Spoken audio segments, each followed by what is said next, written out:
grew up with a household with many, many angry outbursts all the time, walking on eggshells. So I know personally what that feels like to live in that or come from that childhood trauma. And it's a huge, real trauma. It's not something I made up, right? Although sometimes I feel like I made up. But anyway, so let's talk about that.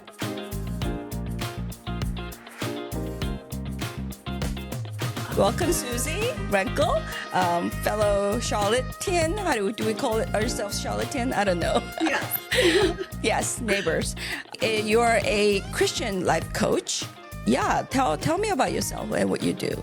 Yeah, so first and foremost, I identify myself as a daughter of God, and number one, and then number two, wife and mom. We have two teenage daughters who are 16 and 13.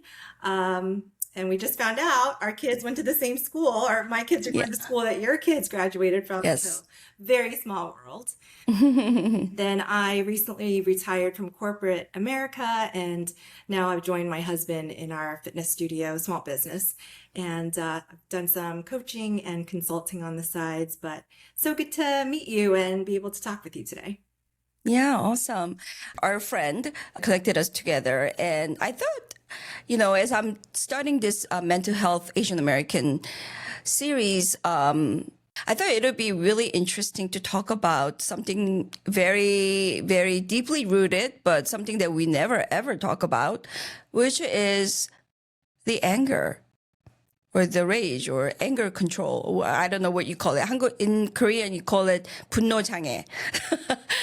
So it's almost like anger disability. But yeah, isn't that so accurate in the description? Because many of us, I feel like, deal with that anger issue, whether we talk about it or not. Personally, I grew up in a household where anger was very rampant. Every emotion was tied to anger. And that, I feel like it's a real childhood trauma of mine because that really carried on to my adulthood and how I see myself or how I do relationship with others. Yeah. Do you see that often? What do you think? How do you relate that with the clients that you see or other families that you know of? Anger is such a prevalent emotion that comes up, and it's usually categorized as a secondary emotion. So there's underlying emotions under that usually aren't, communicated or resolved. And then that leads into anger being on the surface, and that's what we express. But really, there's root emotions that need to get addressed in order to be able to heal and to get out front of the anger. But it's been really cool working with clients that are open to sharing about their episodes. And we all have them, as moms, we definitely have them with our kids, right? But, to get to the underlying triggers of like what's really driving that and how do we resolve those so that we're not having these outbursts that aren't characteristic to who we really are. What point do people realize, wait a minute, I think I do need to deal with this anger issue? Because most of us, growing up in a family where our feelings are not discussed or shared, we feel like, I don't have any anger. I mean, everybody gets angry. I don't really have an issue with it. But at what point do people say, wait, I need to maybe talk about this issue with someone? Yeah, I think nowadays there's just more of an openness to have discussions around mental health in general and to be more open and honest about what's happening behind closed doors in our families. And so when you see the anger happening, the anger coming out in our marriages with our kids, and you're seeing yourself sort of repeating the cycles that you grew up with, I think that's when some moms think, hold on, this is not what I planned for myself. I don't want my kids to have to experience what I experienced. And then they're looking for some help on how to get over it because, right, nobody plans to be angry or become an angry person. It just happens because we haven't addressed some issues, possibly from our childhoods. A lot of times that's the case. And then once we do, we can live out our adult lives in a much healthier way. So I think it comes out when you are seeing it happen in your own personal life, when it spills over, possibly at work, even. So stress triggers it a lot too. And when you're not able to, handle the stress, you see it a lot more. So where does stress happen, right? In your home, at work, in personal relationships. So when you see that and you see a cycle, you start thinking, okay, maybe there's a problem here. That is so true because we're pretty good at hiding it outside, at work or with at church, especially at church. But you're right, at home with our children, with our spouses, that is where it really, breaks apart. I remember when my kids were younger, just one thing that I can remember at this time, is that when my kids were younger, they would spill milk all the time at the table. And that would literally enrage me and my husband, like how many times, like, did I tell you to be careful or, like in cleaning up but now that they're all grown and I'm thinking back and oh my goodness, how terrible was that? Like that. But was I really angry at my children's actions or behaviors, or was it something else?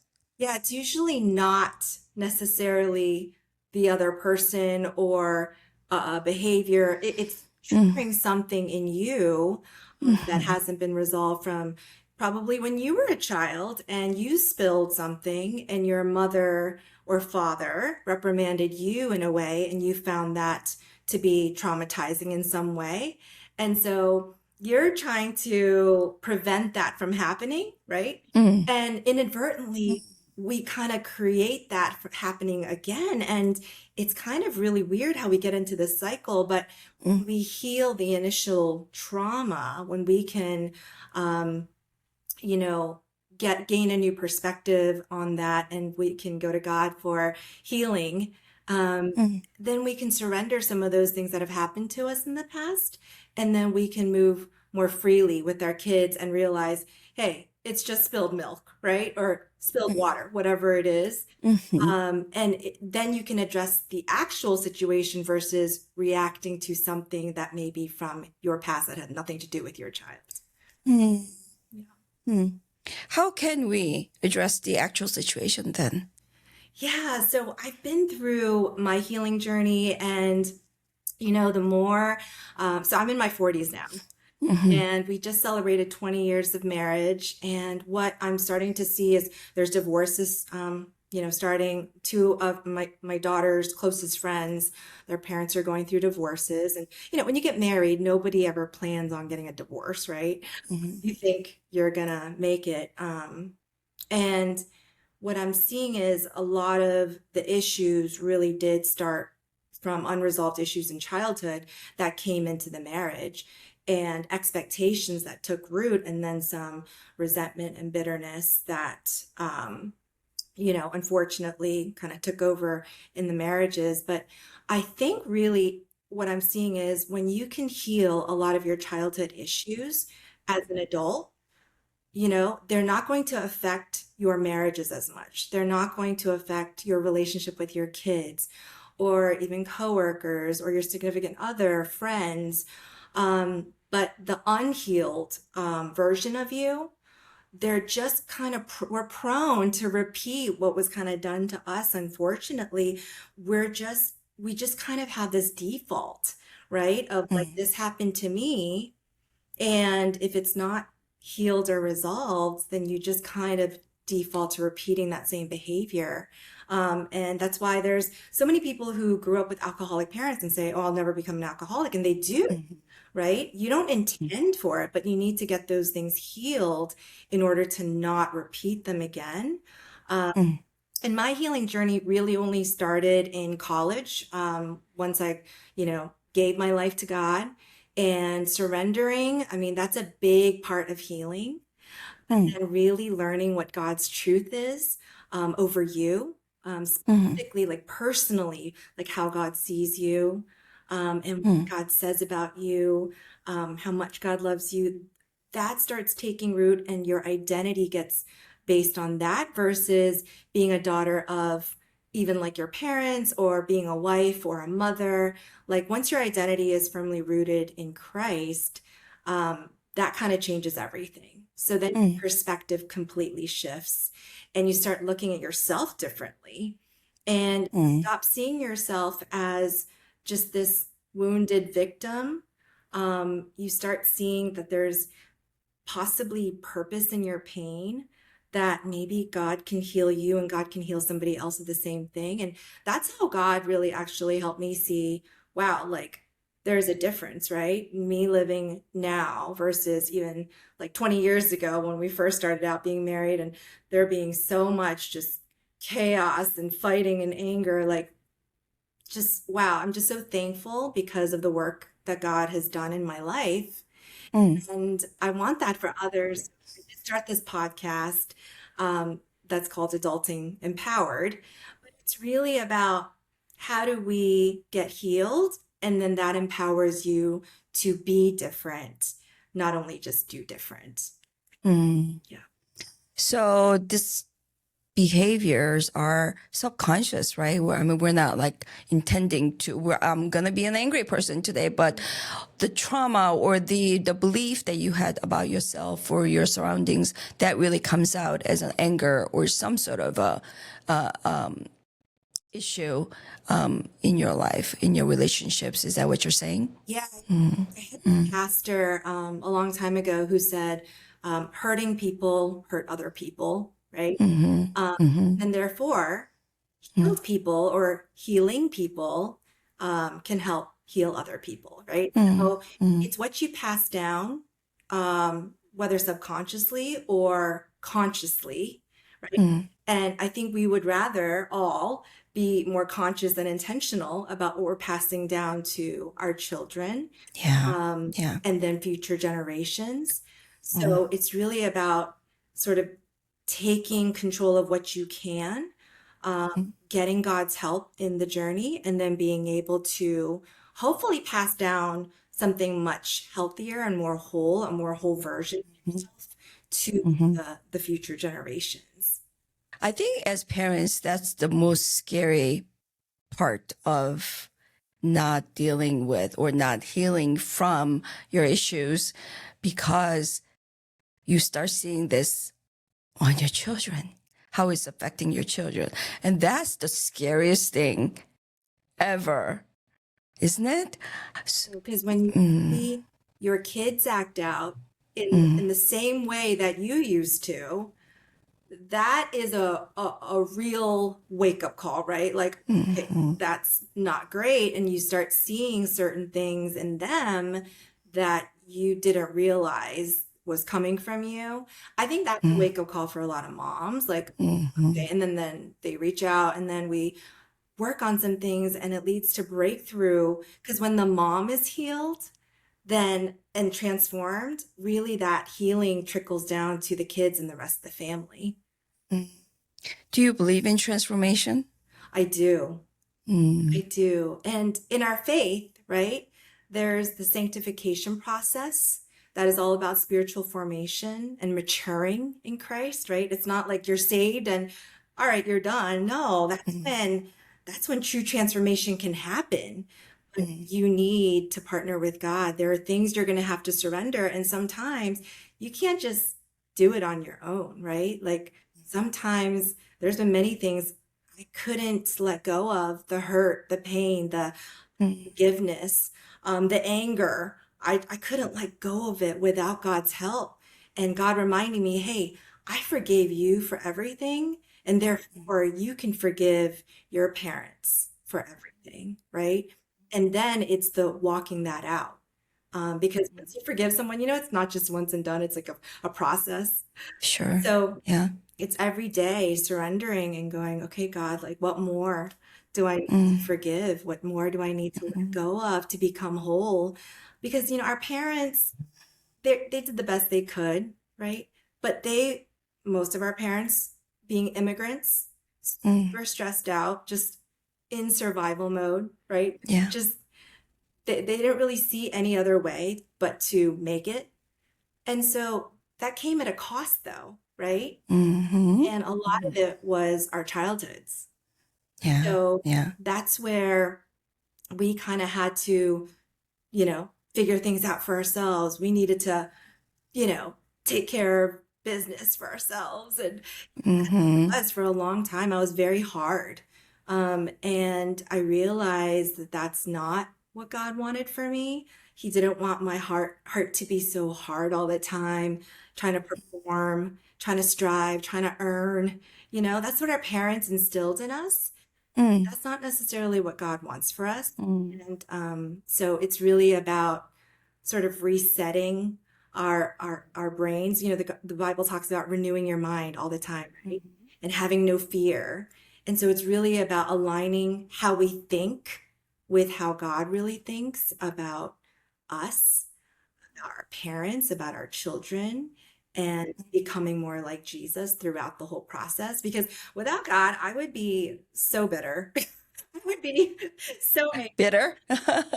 You know what I mean? I would just have all kinds of issues, insecurities out the wazoo. Just, I would be probably just like a shell of myself. Hmm. um, I'm so thankful that God has worked in my heart. There have been painful moments, of course, but there's been really joyful ones. And now I'm enjoying this life that I never thought possible. Hmm. So I'm just super grateful. And, my relationship with my parents, um, we were in such a better place. We're not like super close, partly because the distance, we talked about that. My parents live several states away. But, we talk almost every day and we almost have a friendship relationship now. It's Hmm. kind of Hmm. cool, based on respect that came from setting some boundaries with them, Hmm. and, Koreans especially, they're not very good with boundaries.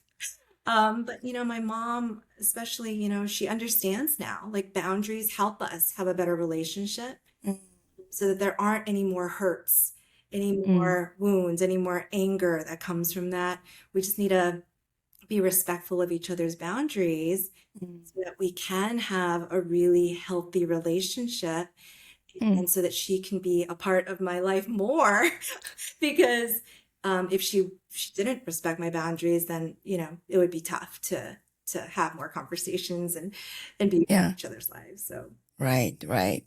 So, your parents are immigrants in this country, yes? yes, they were the Hmm. first generation, and First they generation. came from South Korea with nothing, right? Mm, like most of our Like, parents. right, in the Yeah. 70s. I heard in Hmm. the 80s it was a little bit different. Like a Sure. lot of them, In the 90s, and now they're like come with right, full bank account. right, like real estate portfolios and Yeah, whatnot. right, My parents came exactly. with nothing. Right, right. And so us from the 70s, Mm, I think they just had this survival instinct. They just sure, wanted to come sure. in. So, Yeah. for the kids, right? That's where I feel like my Mm-hmm. heart goes out to because a lot of us grew up as latchkey kids. We just Mm-hmm. to raise ourselves in a lot of ways. There's a lot of Exactly. neglect Mm-hmm. from our parents.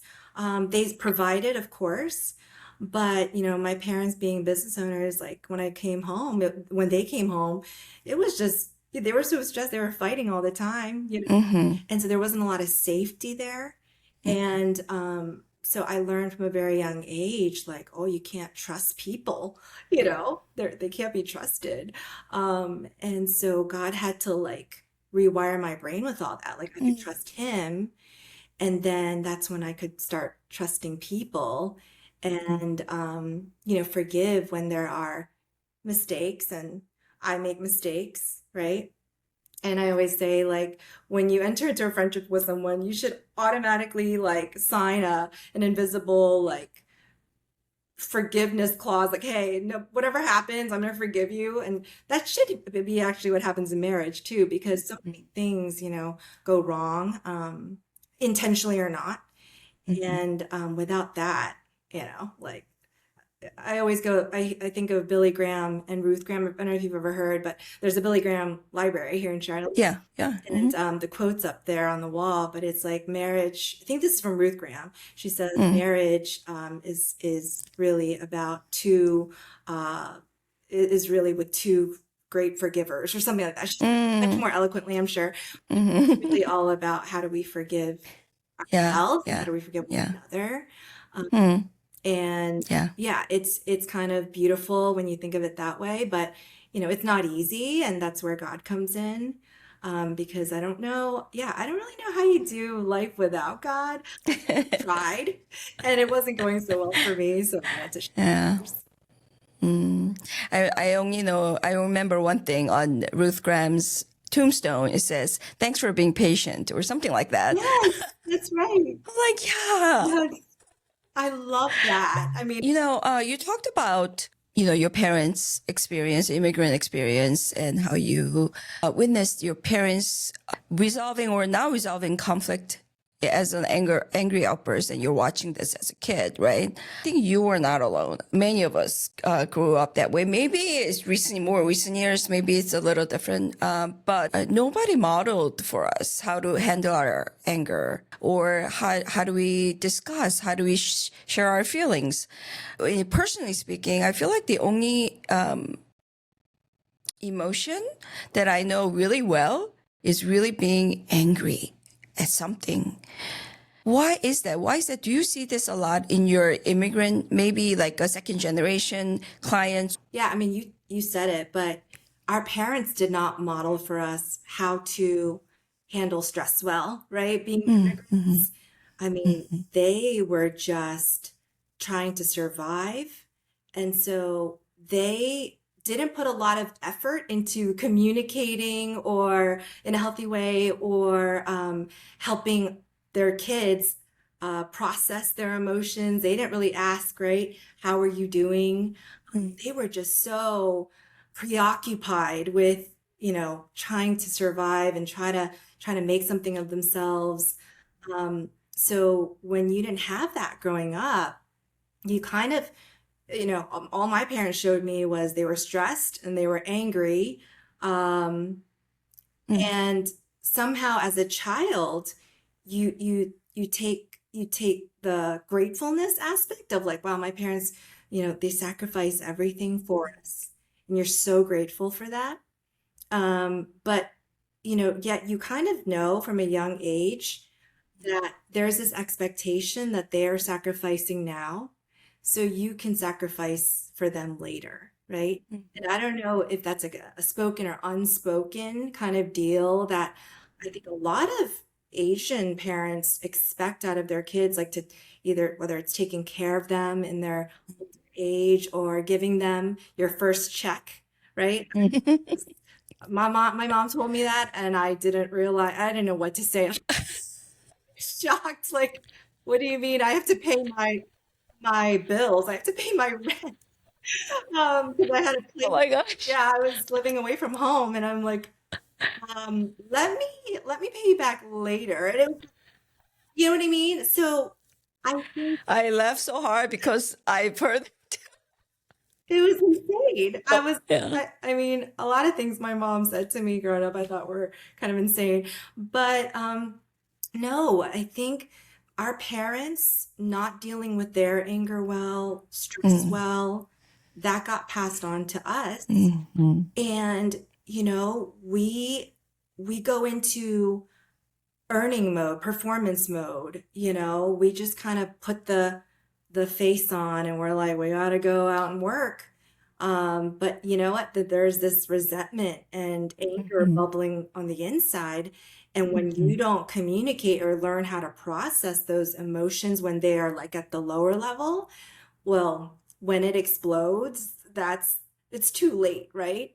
So it's all about how do we open up this conversation and remove the shame around it so that we can all recognize that, like, hey, some of us weren't taught. We just weren't taught how to deal with our emotions in a healthy way. And how do we create space to be able to have safe conversations about Yeah. our feelings? And they're valid no matter what they are. And the Bible, Right. there's like anger is not a sin. It's what you do with the anger Mm. that can be sinful. And a lot of Mhm. times your anger goes 0 to 100 in a millisecond. So it's about Yeah. slowing that down and addressing some of the root cause emotions Mm. and how Mhm. you do that, right? And so obviously counseling is a great way of doing it. Mm. There's so many great Christian counselors these days. I Mhm. know I saw one early on in my Mhm. 20s who changed my life, honestly. Mm. And she helped Mhm. me deal with my anger and slow it down so that I could recognize when I was feeling hurt before the anger, right? And a lot of times Mm. the hurt came from my childhood. Again, it wasn't my husband, but my husband was triggering me. And so I had to recognize, okay, I have to learn how to get out ahead of it so I'm not reacting to it. It's like anything, right? You want to be proactive and plan Mhm. when you know there's an Mm. issue with something. So it's about, hiring counselors or, sometimes churches have resources too, Mhm. but figuring out what your triggers are Mm. and learning to recognize when they're happening and Mm. slowing down that process so you can actually deal with the root cause of it versus just the surface, which is usually the anger. Mm. That's really good. Um, like I think most of us Asian Americans, with immigrant parents, we, like your parents, they're working really hard, right? More than 12 hours a day for the family, for the children. So I think us children, we grew up thinking or knowing that we need to be very thankful. We need to be, we need to pay back, like you said in the beginning, that it makes me laugh so hard because the American side of me think, oh my God, that's so ridiculous, but the Korean side of me know what they're talking about. Like, yeah, like this is a way of saying thank you for your sacrifice, right? But like we grew up thinking that way. We owe our parents, right? We never had the chance to learn to express our really true emotions. Only I feel like in my family, only emotions that I was allowed to express was thankfulness, gratitude, and I don't know. I don't know what else, but that was the only. And thinking back at my childhood and many of those moments when I was expressing how thankful I am to my parents' sacrifice, now I'm thinking I really wasn't being genuine. I was thinking more like, why are you fighting so much? I'm very unhappy in this family. I'm very unstable. I need more. But what came out of my mouth was, oh, I'm so thankful for my parents' sacrifice. I know how much they're sacrificing for, us children, and we ought to become successful. So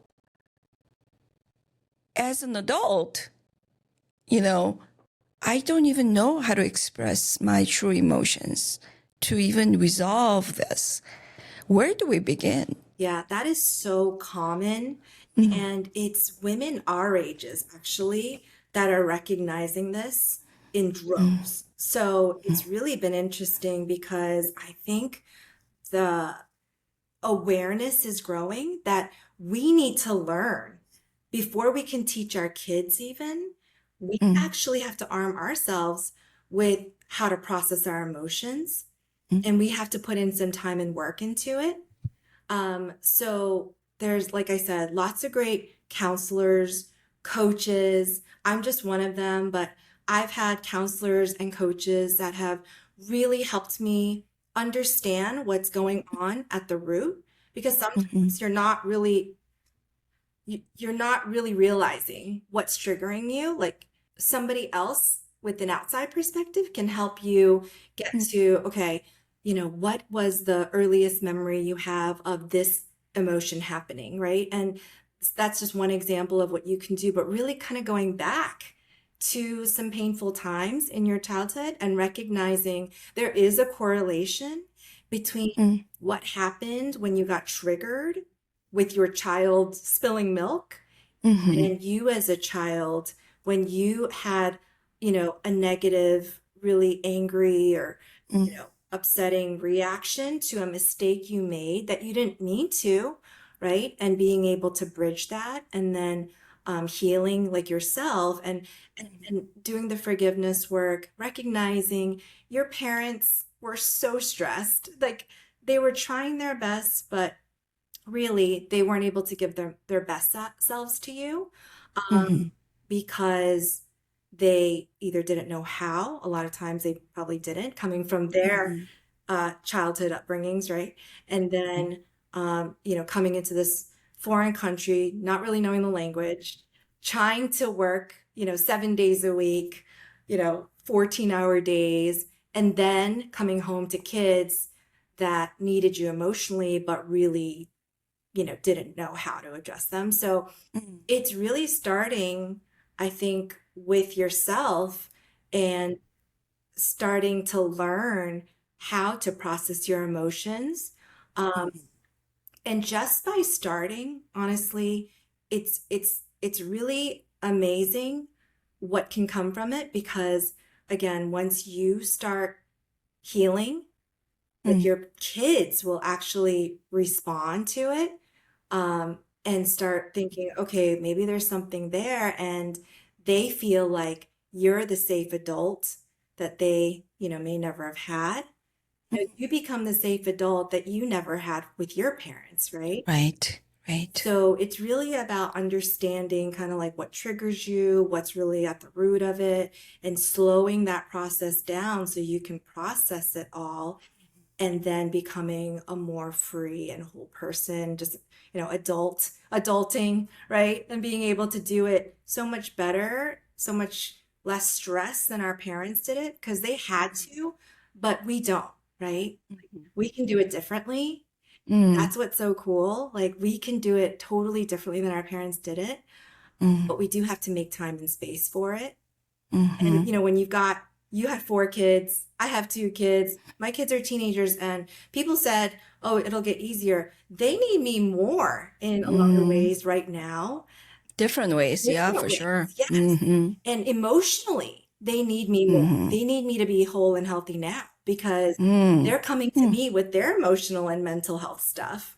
And mm. so if I had my stuff, I don't know how I could help them unpack their stuff or their friends' stuff, right? Yeah, So yeah, it's really about how do we work on ourselves so that we can be yeah. more available to others, especially our Mm. family. Yeah, that is so true. I could so relate to that because my kids are all grown, they're all adults. But I think what inspired me to start a therapy process or journey was, oh man, I don't want to pass down this to my children. This, whatever it was, the anger, disappointment, what, the whole thing, the whole package, right? So it is possible for us to stop that at on our generation, right? We call it, in the Christian community, breaking generational cycles, Mm-hmm. right? So again, our parents learn from their parents, we learn from our parents, and then we pass down. So it's really how do we break some of those Mm-hmm. crazy cycles Mm-hmm. us? And it's never too late. It's never too late, right? So I've heard of, parents, moms like you with adult kids Mm-hmm. being able to heal and being able to be different, being more free and whole with their families. And even their adult children are affected by that. So it's never too late to do with the work. Obviously, it's even better if you catch it sooner. So when they're little, you can break those cycles. But no, when God can help you break those cycles in your family, that's when freedom comes. That's when empowerment comes. That's when you live in victory to victory instead of going from bad to bad or bad to worse. You start seeing a trend of like, and it's not perfect, right? No one's perfect. So you're not all of a sudden healed one day and then you're just never going to get angry again. It's really about learning and Mm, healing and learning and living in victory over time. mm, So that's what's really cool because I think God has a plan for each of us. mm. And it doesn't matter what life stage you're in, God can do something if you're willing to really just let him in to your pain and surrender it to him. Um, it's not only freeing for ourselves, but also for our families. That's so good. Tell me, Susie, because many of us, I feel like, are not aware of even, our emotional stage. Like, I'm not bitter at my parents. I'm very thankful. Yes, we are. Or whatever it is, like it kind of like triggers down to your marriage, your relationship with your children, your friendship, even relationship with God, as we're talking about this. Can you give us some steps? What can we do? Okay? Like how do we get to the healing stage? Or how do we get to that healthy stage where we're saying, yeah, like I see what's going on. I am willing to work on it. I feel like that's a healthy stage. What do you think? Absolutely. Mm, Awareness is the first step. And so when you were asking that, I was thinking, yeah, that's probably something that we need to be more comfortable doing, but asking either God, if you're a person of faith, mm-hmm, what is the area of my heart that is still hardened, that's not whole and healthy, right? mm-hmm. And if you don't have that, asking the people closest to you, hey, what do you think about me? Like, if you had to describe me in 3 words, right, what would it be? Oh, Be honest, right? Or ask them what's the 3 positive, what's the 3 negative to draw that out. And ask your kids, right? Your kids know you the best too. So if they say, yeah, you're an angry mom, or mm, your husband says, yeah, you're kind of angry all the time. And let me tell you, in perimenopause, ooh, like it got worse for me. I started feeling the anger come back again, and it was yeah, almost getting retested. Like it was really interesting. But yeah. God had to teach me something new in this state, Mm, right?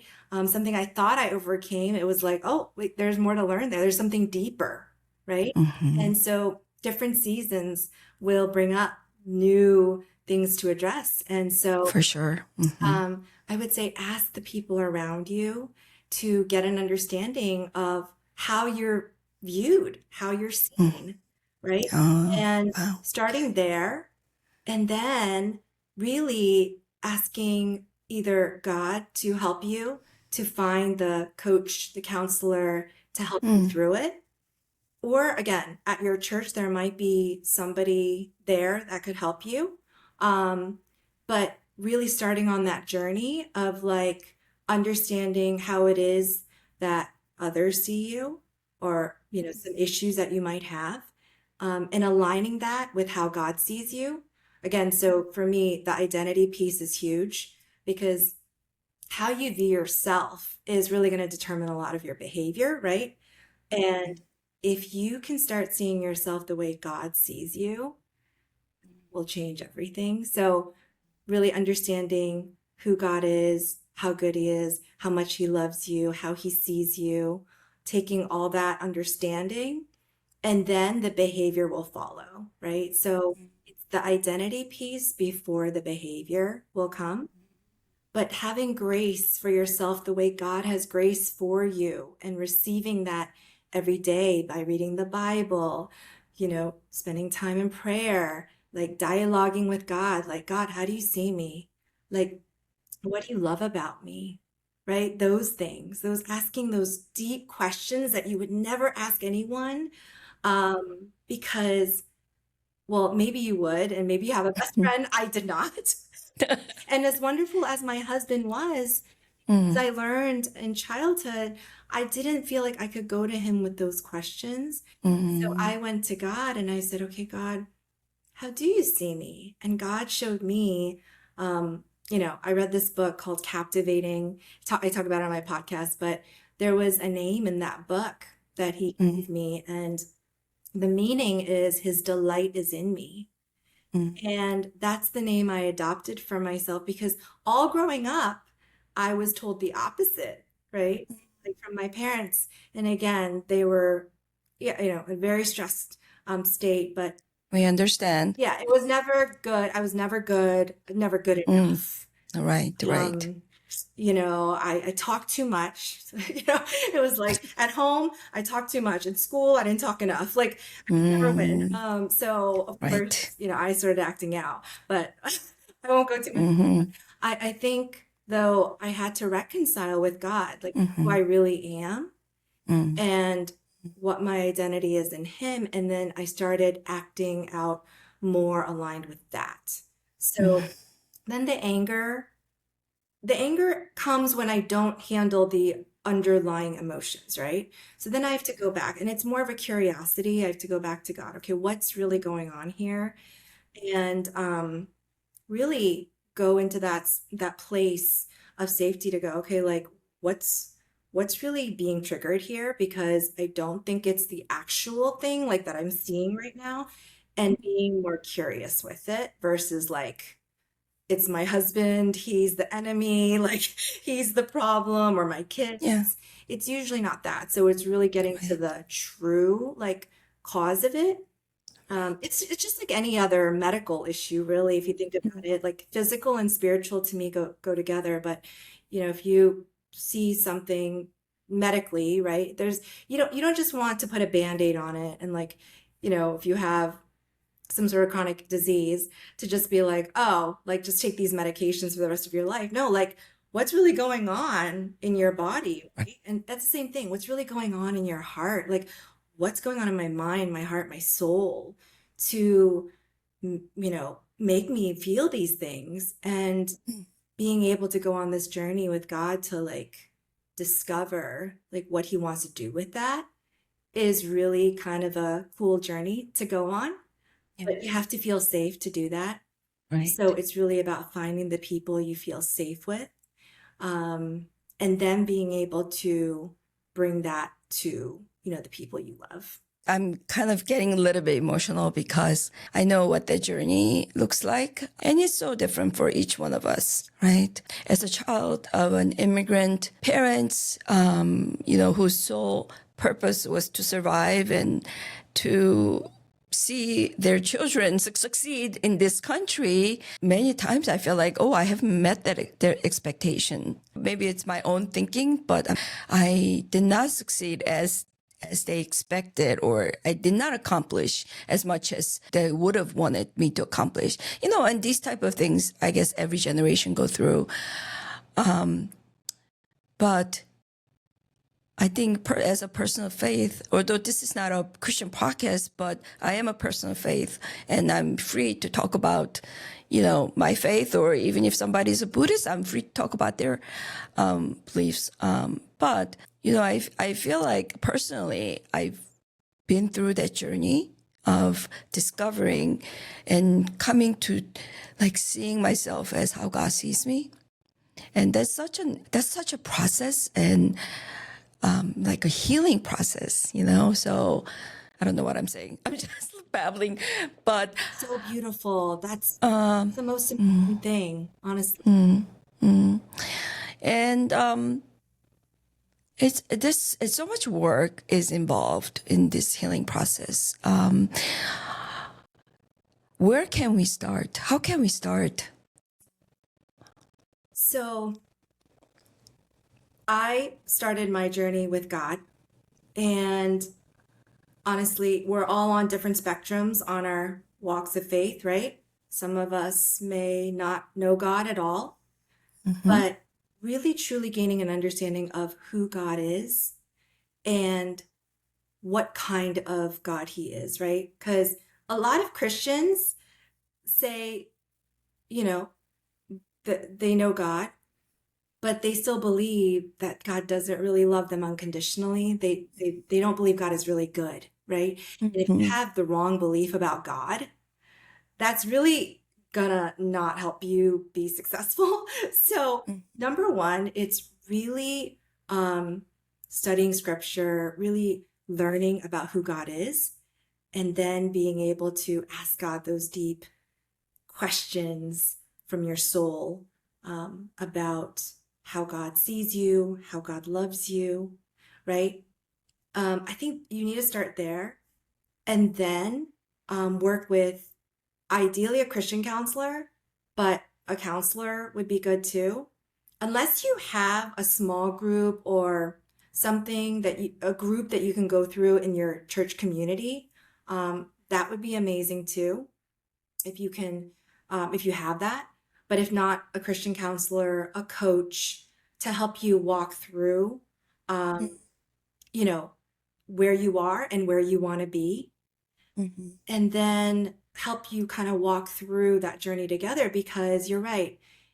Some points are going to be pretty painful, and I couldn't do it alone for sure. I needed the love and patience and acceptance from, my church community, my friends, my counselors, my coaches at different points, right? And in my healing journey, and just learning how to receive grace into your life, into your heart and your mind, soul, more and more, and learn how to forgive and partner with God in the healing process is just so huge. It's definitely worth it. And when it comes to partnering with God, it makes it so you're not alone, right? You're not doing all the heavy lifting on your own. God can lift the heavy burdens. The Bible talks about how his yoke is easy and taking his yoke upon yourself. And that's what it's really about when you do the healing with God, is God can really help heal you if you allow him in. It's just really starting that journey and seeing where he takes you and really creating beauty out of ashes as only God can. Beautifully said. Yeah, it sure is a journey. Doesn't happen overnight, but it's worth it. It's worth the process. Yeah. So for those of us who's listening and saying, "Oh, I need to know more about this process," where can they find you?